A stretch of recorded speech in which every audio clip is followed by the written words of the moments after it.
Students. तो हमने अपनी पिछली क्लास के अंदर एक्सरसाइज 5.1 के लगभग सारे क्वेश्चन कर लिए थे, लेकिन कुछ एक पार्ट रह गए थे क्वेश्चन नंबर 4 के। तो मुझे लगता है वो थोड़े से इम्पोर्टेंट हैं, आपको बताने ज़रूरी हैं ताकि आपके अर्थमेटिक प्रोग्रेशन के जो कंसेप्ट है वो अच्छे से क्लियर हो सकें। तो हम आज की क्लास के अंदर शुरुआत करेंगे क्वेश्चन नंबर 4 के, और देखते हैं कौन से पार्ट से शुरू करते हैं। मैं ये पार्ट ले रहा हूँ क्वेश्चन नंबर 4 का 8th पार्ट। अगर इसके अलावा अगर आपको कोई भी प्रॉब्लम या डाउट होती है तो आप मुझे बता सकते हैं, ठीक है। तो ये है क्वेश्चन नंबर 4 और हमारी एक्सरसाइज है 5.1 अर्थमेटिक प्रोग्रेशन, और ये क्वेश्चन 4 का जो हम पार्ट ले रहे हैं वो है 8th पार्ट, ठीक है भाई। तो ये अच्छा क्वेश्चन है, देखते हैं ना। अच्छा, इसमें करना क्या है, हमें ये बताना है which of the followings are APs. हमें बताना है इनमें से कौन कौन सी एपी है और कौन कौन सी एपी नहीं है। और if they form an AP find the common difference D and right 3 more terms. और अगर हमें ये पता चलता है कि वो एक एपी है तो हमें उसका कॉमन डिफरेंस भी बताना है और अगली जो 3 टर्म्स है उनको भी बताना होगा। तो चलो शुरुआत करते हैं। तो सबसे पहले सीक्वेंस लिख लेता हूँ। तो ये सीक्वेंस है -1/2 और उसके बाद में फिर से -1/2, फिर -1/2, -1/2 और इस तरीके से, ठीक है। इस तरह का एक क्वेश्चन हमने पहले एक सीरीज़ बनाई थी, अगर आपको ध्यान हो क्वेश्चन नंबर 2 के अंदर सेकंड पार्ट की, तो उसमें ऐसे ही सीरीज़ बनी थी -2 -2 -2 -2, और इसके अंदर भी कुछ ऐसा ही आपको नज़र आ रहा है। बस फर्क सिर्फ इतना है, ये फ्रैक्शन में है, वो फ्रैक्शन में नहीं था, ठीक है। तो अब कोई भी सीरीज़ एपी हो सकती है, उसकी कंडीशन ये होती है कि उसके टर्म्स के बीच में जो डिफरेंस आता है वो हमेशा इक्वल रहे। Means common difference for an AP, common difference should be equal. भाई वो इक्वल होना चाहिए, है ना भाई, तभी तो एपी होगी। अब कॉमन डिफरेंस इक्वल चेक करने के लिए हम लोग क्या करेंगे कि किन्हीं भी 2 टर्म्स के बीच का डिफरेंस चेक करेंगे। यानी मैंने लिख दे रहा हूँ, अगर ये a1 है, a2, a3, a4, तो a2 minus a1 is equal to a3 minus a2, ठीक है भाई। अब a2 कितना है, माइनस का 1/2, फिर ये माइनस का निशान, फिर a1 कितना है, वो भी -1/2 है। ऐसे ही a3 कितना है, -1/2 माइनस फिर -1/2। अब ब्रैकेट अगर मैं ओपन कर दूं तो माइनस माइनस प्लस 1/2, और यहाँ पर भी देखो ऐसा ही होगा 1/2। ये हो गया 0, ये भी 0। अब ये दोनों साइड आपकी इक्वल हो गई। इसका मतलब क्या है कि कॉमन डिफरेंस आपका इक्वल है। Therefore common difference is equal, और वो क्या है, that is d is equal to 0 है। नाउ फॉर नेक्स्ट 3 टर्म्स, आप अगली 3 टर्म्स निकालेंगे। 3 टर्म्स, तो भाई यहाँ तक कितनी हो चुकी हैं, ये है a1, a2, a3, a4। अब हमें निकालनी होगी a5, a6 और a7, ठीक है। तो एक एक करके मैं निकालता हूँ। सबसे पहले मैं लिखूंगा a5, और आपको अच्छे से पता है a5 का मतलब होता है a + 4d, ठीक है। नाउ अब a5 जो 5th टर्म होगी, a की वैल्यू कितनी है, -1/2, फिर प्लस में 4, d की वैल्यू कितनी आई है, 0, ठीक है। अगर आप 5th टर्म को चेक करेंगे तो अब ये तो 0 हो गया सारा का सारा, तो 5th टर्म हमारी कितनी आ गई, 1/2 आ गई माइनस की। समझ रहे हैं बात को, बोलो। जो 5th टर्म है वो कितनी हो गई, -1/2। अब ऐसे 6th टर्म भी निकालेंगे हम, तो 6th टर्म निकाल देते हैं, कोई इशू नहीं है। तो ये होगी हमारी 6th टर्म। फार्मूला क्या लिखेंगे इसके लिए, a + 5d। अब a कितना है भाई हमारा, -1/2 प्लस में 5, d कितना है, 0, -1/2, ये तो खत्म हो गया भाई, 0 से मल्टीप्लाई होकर के, तो 6th टर्म भी हमारी क्या आ गई, -1/2। ऐसे ही फिर 7th टर्म भी निकालेंगे, a + 6d, ठीक है। a की वैल्यू -1/2 प्लस में 6, d कितना है आपका, 0 आया है, वो तो देखो ठीक है, तो ये भी आपका माइनस का 1/2 आ गया। तो हमने अगली 3 टर्म्स भी निकाल ली हैं। ठीक है, तो आप पहले इसको उतारिए, फिर हम आगे कंटिन्यू करते हैं, नेक्स्ट क्वेश्चन करेंगे। ठीक है,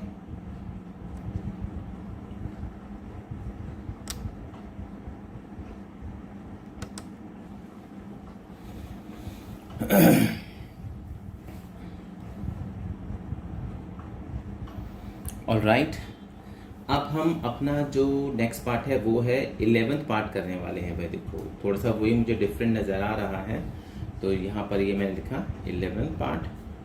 ठीक है भाई, और इसमें दे रखा है आपका a, देन आफ्टर a², फिर उसके बाद a³, फिर उसके बाद a4, और इसी तरीके से आगे भी चलता जाएगा। ठीक है, तो अब यहाँ पर ध्यान देना, यहाँ पर डिफरेंस हमें सबसे पहले ए पी के लिए चेक करेंगे और उसके बाद आगे सॉल्व करेंगे। ठीक है, तो for an A P common difference should be equal.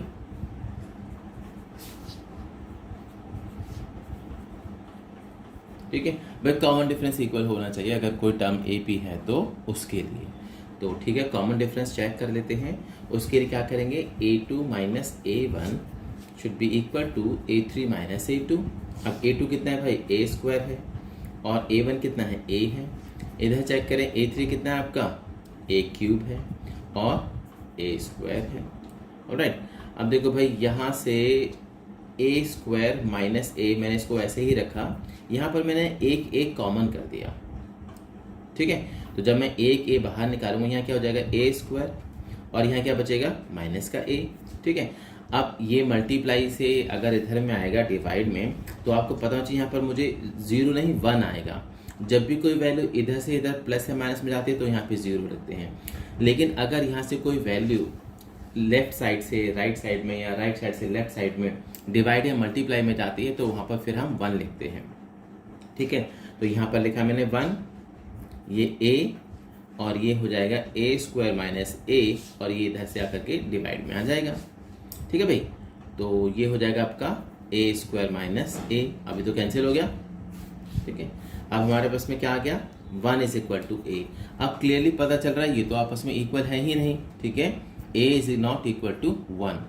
ठीक है, तो अब चूंकि कॉमन डिफरेंस इक्वल नहीं तो हम कह सकते हैं it doesn't form AP, because common difference is not equal। ठीक है, अब इक्वल नहीं है तो क्या है, ये AP नहीं है, therefore it does not, या series does not form AP। ठीक है, तो ये AP नहीं है। अब जब AP नहीं है तो हमें अगली टर्म्स निकालनी ही नहीं होगी। ठीक है, तो इसको यहीं तक करेंगे। अब इसे उतार लीजिए आप।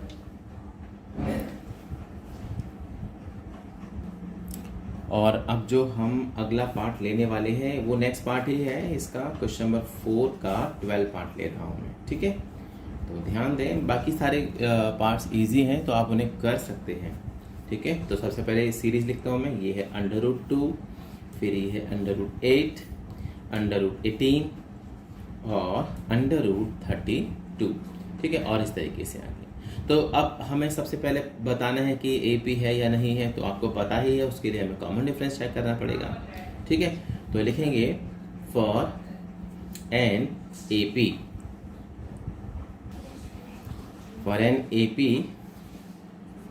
Common difference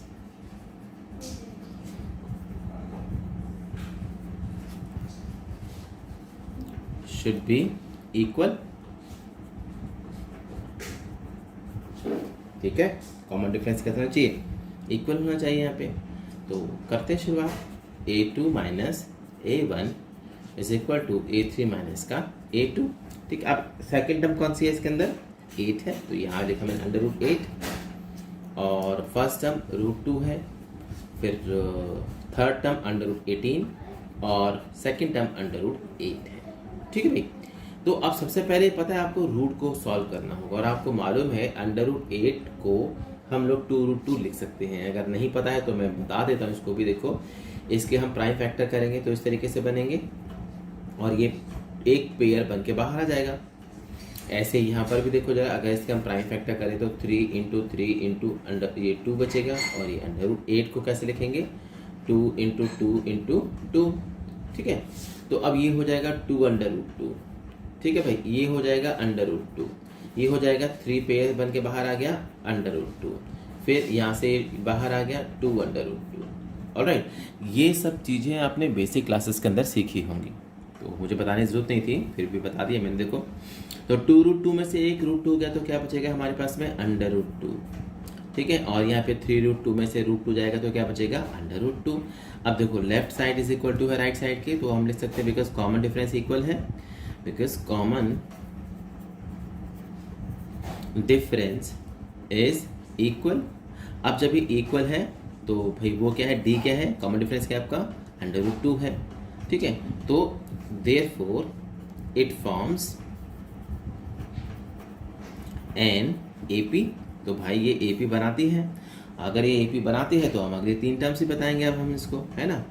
for now for next 3 terms, अब अगले 3 टर्म्स हैं कौन कौन से भाई, यहाँ तक तो 4 टर्म हो गई, A5 A6 और A7, ये बताने होंगे आपको। ठीक है, तो बता देते हैं, कोई दिक्कत नहीं है इसके अंदर और आसान है। तो सबसे पहले हम A5 को कैलकुलेट करेंगे, तो A5 को आपको पता है कैसे रखते हैं, A प्लस बताओ 4D। ठीक है, तो 5th टर्म निकल रही है हमारी 5th टर्म। अब A की वैल्यू कितनी है, अंडर रूट 2 है फर्स्ट टर्म। ठीक है भाई, और प्लस में 4, D कितना है, अंडर रूट 2 आया, तो यहाँ पे अंडर रूट 2 हो गया ना। A5, अब देखो 4 रूट 2 और 1 रूट 2 ये रहा, ये क्या हो जाएगा 5 under root 2।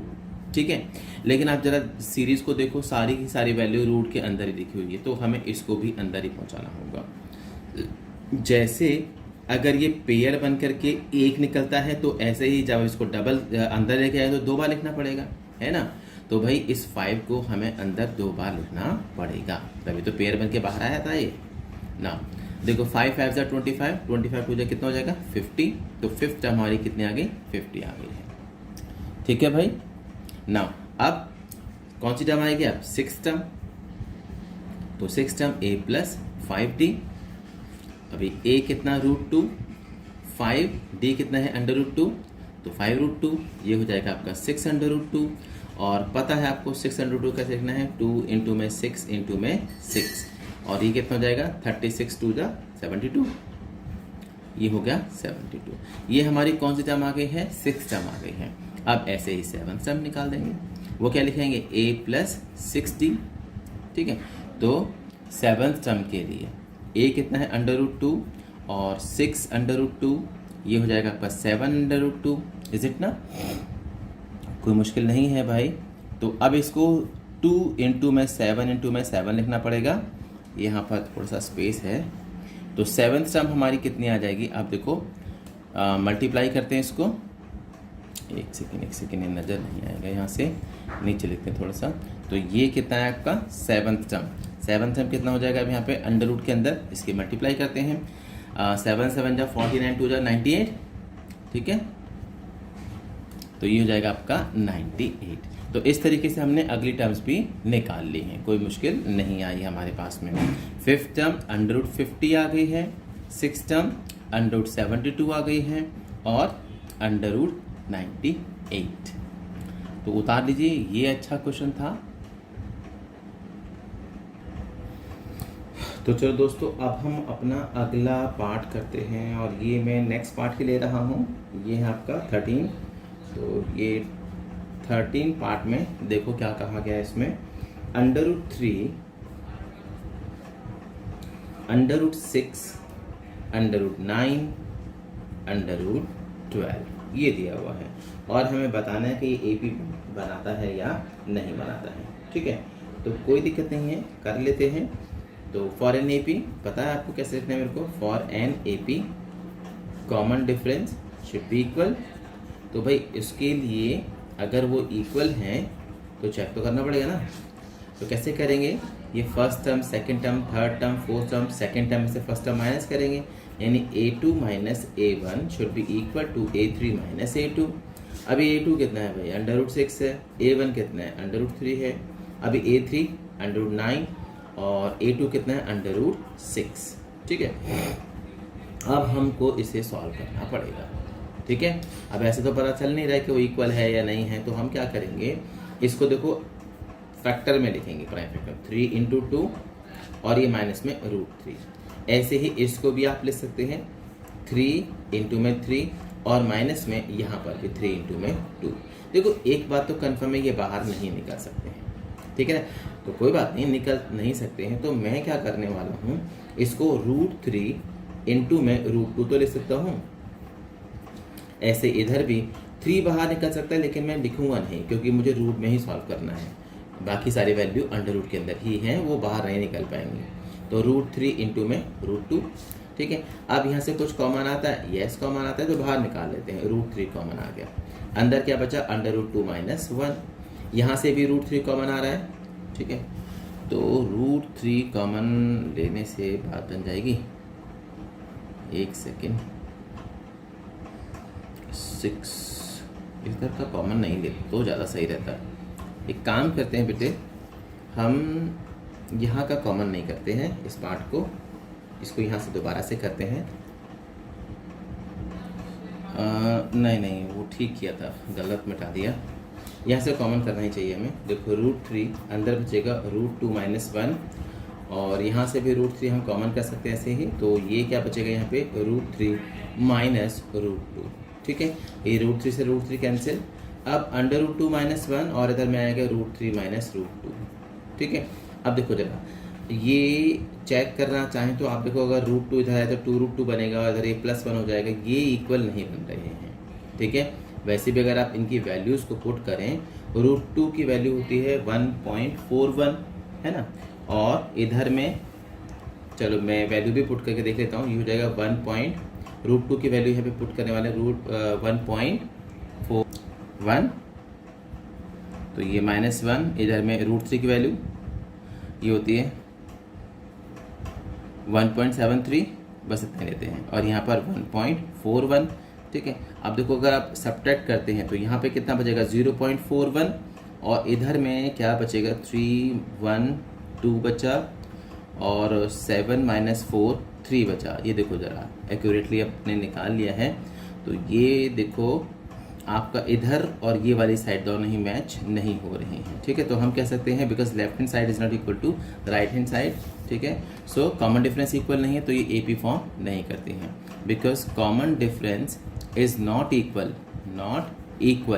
Therefore it doesn't form AP।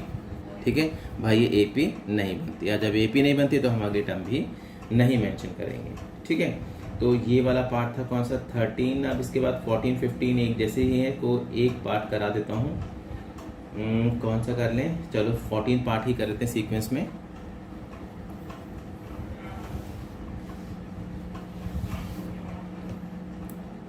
और इसके बाद फिर हम नेक्स्ट एक्सरसाइज सॉल्व करेंगे इसी पार्ट के अंदर ही। ठीक है, तो चलते हैं भाई। ये है आपका कौन सा पार्ट, 14 करते हैं। चलो भाई, तो 14 पार्ट कर लेते हैं यहाँ पर। तो ये आपका 14 पार्ट, और इसमें लिखा है 1 स्क्वायर, 3 स्क्वायर और 5 स्क्वायर और 7 स्क्वायर। ठीक है, अब हमें यहाँ पर चेक करना होगा सबसे पहले कि ये AP बनता है या नहीं बनता है। ठीक है ना, और उसके बाद फिर हम आगे इसको सॉल्व करेंगे। तो देखो जरा, फॉर एन AP आपको पता है इसका कि क्या है, कॉमन डिफरेंस इक्वल होना चाहिए। तो A2 - A1 is equal to A3 - A2। A2 है 3 का स्क्वायर और माइनस में 1 का स्क्वायर। फिर A3 कितना है, 5 का स्क्वायर और ये 3 का स्क्वायर। चलो भाई, 3 स्क्वायर 9 - 1, 5 का स्क्वायर 25 -9। अभी 8 बचा इधर, और इधर देखो 25 में से जब 9 जाएगा तो कितना बचेगा, 16। तो ये भी देखो इक्वल नहीं है, तो लिख सकते हैं because common difference is not equal, therefore it does not form AP। तो भाई ये AP नहीं बनाती है। ठीक है, तो ये भी पार्ट हो गया। अब अगली टाइम हमें बताने की जरूरत नहीं अगर ए पी नहीं बनता है तो। ठीक है, तो चलो अब लास्ट पार्ट बचा, इसको भी क्या छोड़ते हैं, इसको भी ख़त्म कर लेते हैं। ठीक है, तो लास्ट पार्ट इसे आप उतार लेंगे। ठीक है, तो फिर उसके बाद में वीडियो पॉज करके आप उतार सकते हैं इसको। उसके बाद अब ये नेक्स्ट पार्ट करते हैं, जो कि आपका कौन सा है, नेक्स्ट और लास्ट पार्ट है, 15 पार्ट है ये आपका। तो 15 पार्ट में क्या बोला है, इसमें कहा है 1 स्क्वायर, फिर उसके बाद 5 का स्क्वायर, फिर उसके बाद 7 का स्क्वायर, फिर उसके बाद 73। ठीक है, अब इसको हमें चेक करना है कि भाई ये ए बी है या नहीं है। तरीका सेम है, तो सबसे पहले कॉमन डिफरेंस चेक करेंगे। ठीक है, टू चेक कॉमन डिफरेंस क्या होता था, A2 माइनस A1 और इक्वल होना चाहिए A3 माइनस A2 के। अब A2 क्या है, सेकेंड टर्म यानी 5 का स्क्वायर, A1 1 का स्क्वायर, A3 है 7 का स्क्वायर और A2 है 5 का स्क्वायर। तो 25 और ये 1 का स्क्वायर 1, 49 और ये 25, ये हो गया 24 और ये भी हो गया 24। यस, यहाँ पर तो कॉमन डिफरेंस इक्वल है। आप चाह, मुझे लग रहा था और आपको भी, लेकिन ऐसा नहीं है। यहाँ पर भी आप चेक कर सकते हैं। देखो अगर सेम आएगा तो वेल एंड गुड। तो ये देखो जरा 73 में से 49 माइनस करके चेक कर लेंगे तो भी 24 ही आता है। ठीक है, तो फिर आगे चलते हैं। Okay, because common difference is equal, और वो क्या है, d इज इक्वल टू 24 है भाई वो हमारे पास में। ठीक है, तो therefore it forms an A P. तो भैया ये ए पी बनती है। अब अगर ये ए पी बनती है तो फिर नेक्स्ट 3 टर्म्स में निकालना पड़ेगा। ठीक है, नाउ फॉर नेक्स्ट 3 टर्म्स, तो भाई अगली 3 टर्म्स में सबसे पहले आएगी 5th टर्म, जो कि लिखेंगे a प्लस 4d। ठीक है, अब a कितना है भाई, यहाँ पर 1 का स्क्वायर है a। ठीक है, तो 5th टर्म के लिए a कितना है 1 का स्क्वायर, फिर प्लस में 4, d कितना है आपका 24। ठीक है, तो 1 का स्क्वायर 1। ठीक है, अब मल्टीप्लाई करें अगर हम 24 की इसके साथ में। ठीक है, तो कितना हो जाएगा ये 24 96 96, ये हो जाएगी आपकी 97।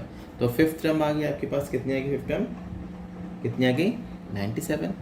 तो ऐसे ही आप 6th टर्म भी निकाल सकते हैं। अच्छा, आप ये भी कर सकते हैं। देखो अब चूंकि हर एक टर्म्स के बीच में डिफरेंस इक्वल होता है, तो आप इसमें 24 ऐड कर दें जो डिफरेंस है, तो अगली टर्म आ जाएगी, फिर उसमें भी अगली टर्म के लिए, या आप सीधा ऐसे भी कर सकते हैं। ये मुझे अच्छा लगता है, तो आप इसका यूज़ कर सकते हैं। आप 6th टर्म कैसे लिखेंगे आप, क्योंकि आगे यूज़ भी होगा ये। अभी देखो ये जो तरीका है, 6th term a plus 5d। ठीक है, तो a है 1 का स्क्वायर और प्लस में 5, d की वैल्यू कितनी होगी आपकी 24 ना। अब इसको सॉल्व कर लेते हैं। 1 का स्क्वायर आएगा 1 और प्लस में 24 को जब 5 से मल्टीप्लाई करेंगे, ठीक है, तो कितना बचेगा, बनेगा ये 120। तो ये हो जाएगा 121। ऐसे ही आप 7th टर्म में निकाल सकते हैं आप, a प्लस 60।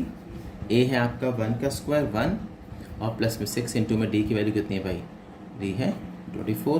तो 1 का स्क्वायर 1 और इसकी मल्टीप्लाई करें 24 144। ठीक है, और ये हो जाएगा आपका 145। ठीक है, तो मेरे पास 7th टर्म भी निकल गई, हमने सारी टर्म निकाल दी है ये। ठीक है, तो आप इसको उतार सकते हैं। ठीक है, तो 97 और 121 और 145। ठीक है, तो यहाँ पर ये ख़त्म हो गया आपका एक्सरसाइज पूरा। मैंने क्वेश्चंस करा दिए जो मुझे इंपॉर्टेंट लगे। अब हम नेक्स्ट एक्सरसाइज करेंगे और वो है हमारी 5.2। ठीक है, तो उतारिए प्लीज़ इसे। हाँ जी, तो ये है एक्सरसाइज 5.2 और इसके अंदर हम थोड़े से डिफरेंट क्वेश्चन सीखेंगे और इसके अंदर खास चीज़ सीखेंगे लास्ट टर्म को फाइंड करना, nth टर्म को फाइंड आउट करना। अब उसके लिए आपको nth टर्म का फॉर्मूला पता होना चाहिए। तो दोस्तों nth टर्म को आप TNS टर्म भी लिख सकते हैं, लास्ट टर्म भी लिख सकते हैं, और उसका फार्मूला है a plus n minus 1 into D. खास बात a यहाँ पर क्या है, आपकी फर्स्ट टर्म है, फर्स्ट टर्म a है, a इज इक्वल टू क्या आपकी फर्स्ट टर्म, ठीक है, और n नंबर ऑफ टर्म्स है, नंबर ऑफ टर्म्स, और जो d है वो है आपका कॉमन डिफरेंस। जो AP के अंदर आएगा वो क्या होगा आपका कॉमन डिफरेंस। तो मुश्किल कुछ भी नहीं है इसके अंदर। तो आइएगा इसके क्वेश्चन नंबर 1 को डिस्कस करते हैं ना। इसमें क्या कहा गया है, fill in the blanks in the following table. अभी जो टेबल है इसके अंदर जो ब्लैंक्स हैं, ब्लैंक स्पेसेस हैं, उनको फिल करना है। Given that A is the first term, A आपका फर्स्ट टर्म है, D आपका कॉमन डिफरेंस है, और A nth that is nth term है, ठीक है, वो क्या आपका nth टर्म है AP का, ठीक है दोस्तों। तो शुरुआत करते हैं पहले क्वेश्चन के साथ में। अब पहले क्वेश्चन में आप देखेंगे हमें A की वैल्यू दे रखी है कितना है 7 है, और D दे रखा है आपको कितना है 3 है, और N भी दे रखा है, N कितना आपका 8 है। दोस्तों हमें इसमें nth टर्म फाइंड आउट करनी है कि भाई nth टर्म क्या होगी। तो सिंपल है यार, फार्मूला अप्लाई करो nth टर्म आ जाएगी, ठीक है। तो nth टर्म का फार्मूला क्या होता है, a plus n minus 1 into में d, ठीक है। इस nth टर्म को आप NHTH भी लिख सकते हैं, जो इसमें दिख रखा है आपको, है ना, AN भी लिख सकते हैं। तो मैं ऐसे लिखता हूँ ना। अब a की वैल्यू कितनी है सर, 7 है, n मालूम है 8 है, माइनस 1, और d की वैल्यू कितनी है आपकी 3 है। और राइट 7 प्लस 7 इंटू में 3, ठीक है। तो ये कितना हो जाएगा 7 और प्लस में 7 3 21, और ये 28 आ गई आपकी nth टर्म, ठीक है। तो उम्मीद करता हूँ बात समझ में आ गई होगी आप लोग, ठीक है भाई। तो यहीं पर ही हम इसका नेक्स्ट पार्ट भी समझ लेते हैं। नेक्स्ट पार्ट में क्या कहा गया है, नेक्स्ट पार्ट यानी कि जो सेकंड पार्ट है उसमें क्या कहा गया है सुनते हैं। सेकंड पार्ट में है A की वैल्यू दे रखी है कितनी है भाई, माइनस का 18, ठीक है, और D आपको निकालना होगा भाई, और N आपको पता है, N कितना है आपका 10 है, और यहाँ पर हमें nth टर्म भी दी हुई है, ठीक है। तो nth टर्म कितनी है सर, यहाँ पर 0 है, कितनी है 0, ठीक है।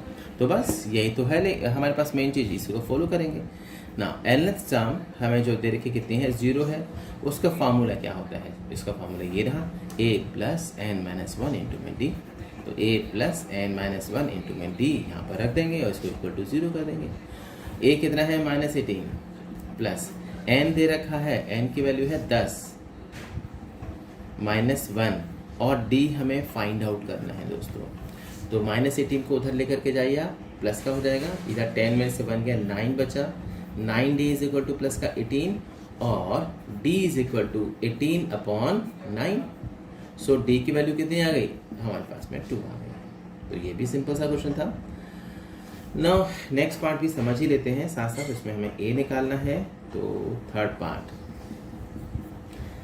a हमें फाइंड करना है भाई, और d दे रखा है आपको, d है -3, और n है आपका कितना 18, और nth टर्म दे रखी है, nth टर्म कितनी है हमारी 5 है, -5। बस इसी को फॉलो करना है आपने। तो nth term is equal to -5, formula apply करेंगे a plus n minus 1 into में d माइनस का 5। अब a कितना है हमारे पास में, a है निकालना है, वो तो पता ही नहीं है। n कितना है आपका 18 है, -1, d कितना आपका -3, और इज इक्वल टू में -5, ठीक है। अब पहले हमें इसे कैलकुलेट करना पड़ेगा। तो a, ठीक है, 18 में से 1 गया 17 इंटू में -3 इज इक्वल टू -5।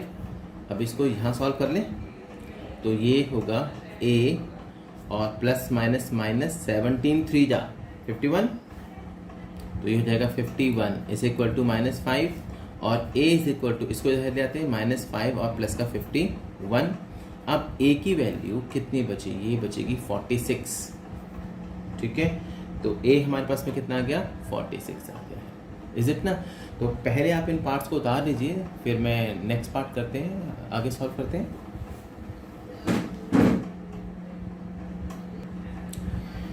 तो दोस्तों इसका अब ऐसे देखो और भी पार्ट हैं इसमें, एक में n की वैल्यू निकालनी है ना। तो मैं एक पार्ट और करा देता हूँ, उसके बाद हम फिर आगे चलेंगे। तो ये है क्वेश्चन नंबर 1 का फोर्थ पार्ट करा रहा हूँ, ठीक है।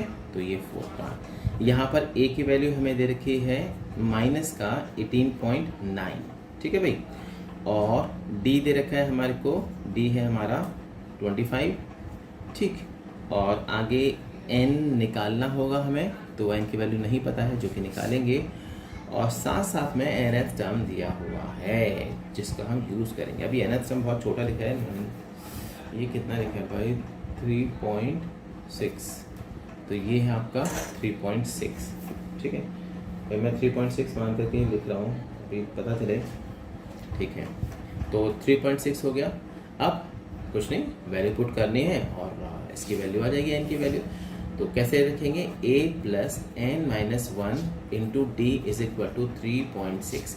अभी a कितना है आपका, माइनस का 18.9, ठीक है। और प्लस में n निकालना है भाई 1, d कितना है आपका 25 इज इक्वल टू 3.6। अभी इसको उधर लेके जाओ, n माइनस 1 25, अब ये माइनस में इधर आएगा तो भाई प्लस का हो जाना है इसको, ठीक है ना। n माइनस 1 25 और यहाँ पर इनको ऐड कर देंगे तो ये कितना हो जाएगा, 9 और 6 15 तो 5, और ये इधर आ गया तो नहीं, एक ही प्लेस ही तो है ये, तो 11 11, ठीक है। और ये कितना हो जाएगा आपका 3 11 21, ठीक है। इसको ऐड 22.5 कितना आएगा, 22.5 आ जाएगा, ठीक है, इनको ऐड करने पर, ठीक है। अब ये मल्टीप्लाई में इधर आएगा तो डिवाइड में n माइनस 1, और ये 22.5 अपॉन में 25, इसको डिवाइड कर देंगे, ठीक है। तो 25 9 जा 225 होता है, तो 0.9 आ गया आंसर आपका इसका, ठीक है ना। n इज इक्वल टू, तो इस n को वहाँ लेकर के जाएंगे 0.9 और प्लस में 1, n की वैल्यू 1.9 आई है। ये तो सही, ये सही वैल्यू नहीं है, क्योंकि n कभी भी फ्रैक्शन में, इट मीन्स डेसिमल में नहीं होता है या नेगेटिव नंबर में, number of terms whole number में होते हैं।